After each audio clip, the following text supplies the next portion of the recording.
بسم اللہ الرحمن الرحیم۔ اگر تم یہ جاننا چاہتے ہو کہ کیا تم بھی وہ خوش نصیب ہو جس کی آزمائش اللہ ان قریب ختم کر دے اور غیب سے حیران کن مدد فرمانے والا ہے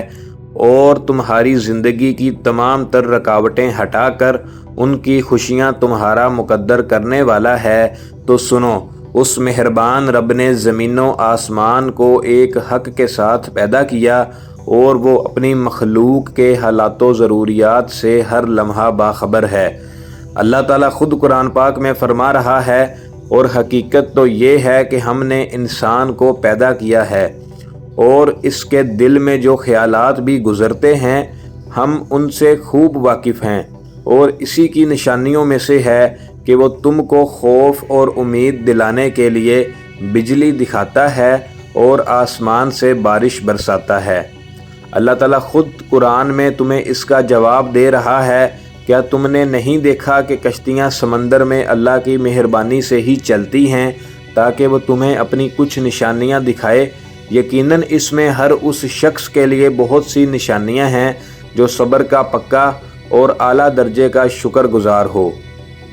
یاد رکھو، اللہ جسے گرانا چاہتا ہے اسے کوئی تدبیر سنبھال نہیں سکتی، اور دنیا جسے گرانا چاہے اللہ اسے اٹھانے کی صورتیں نکال کر بلند مقام پر فائز کر دیتا ہے۔ اللہ تعالیٰ خود قرآن پاک میں فرماتا ہے، اس کی خدائی میں کوئی اپنے زور پر غلبہ حاصل نہیں کر سکتا، جسے وہ اٹھاتا ہے وہی اٹھتا ہے اور جسے وہ گراتا ہے وہی گرتا ہے، اور اگر کوئی آزمائش آ جاتی ہے تو وہ اللہ کی حکمت کے تقاضوں کے تحت آتی ہے، لہٰذا جب بھی تم پر کوئی مصیبت واقع ہو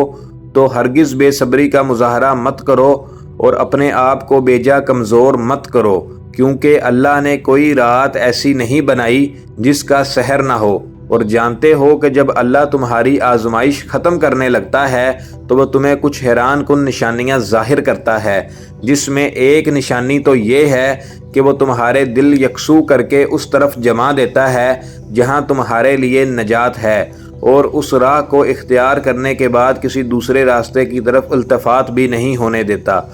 کیونکہ جب تمہاری سوچ تمہاری پسند اور ناپسند اس افطار اور بلند معیار کے مطابق ہو جاتی ہے جو اللہ نے تمہاری فطرت کے مطابق بنائی ہے، تو تمہاری مستند زندگی میں سکون بھر جاتا ہے۔ اللہ تعالیٰ خود قرآن پاک میں فرماتا ہے، اے نبی صلی اللہ علیہ وسلم اور نبی کی پیروی کرنے والوں، یکسو ہو کر اپنا رخ اس دین کی سمت جما دو اور قائم ہو جاؤ اس فطرت پر جس پر اللہ نے انسانوں کو پیدا کیا ہے، اور اللہ کی بنائی ہوئی صاف بدلی نہیں جا سکتی، مگر اکثر لوگ نہیں جانتے۔ اور اگر آج تمہارے دل فکروں میں ڈوبے ہیں اور تم اللہ کی مصلحتوں کو سمجھ نہیں پا رہے، تو تم ان نشانیوں کی تلاش میں ہو کہ جان سکو کہ تمہاری آزمائش ختم ہونے والی ہے۔